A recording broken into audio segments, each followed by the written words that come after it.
So an area of the building that I think also really expresses kind of an environmental struggle and success is the compost bins in the social hall. You know, most shuls that you go into for Kiddush, you're not going to see a big green compost bin sitting in the social hall, but in Nativot we have two of them in there.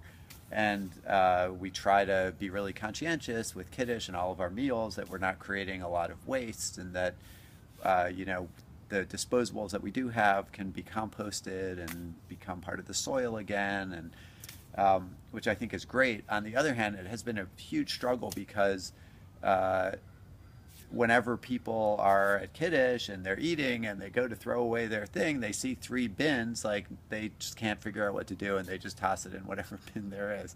So we tried putting up signs and the signs came down and no one read the signs. We tried stationing people next to the bin, but it wasn't really a popular volunteer role for people somehow to be the compost bin shomer.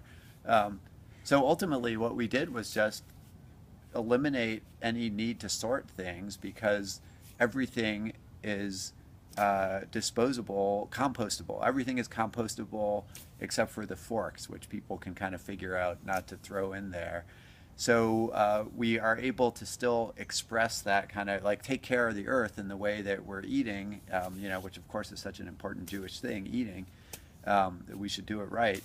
But we don't actually impose upon people the requirement to think about it other than that they're sitting there in the social hall and they're coming out, they see this, they're like, hey, look, it's my landscaping compost bin at home here in the shul.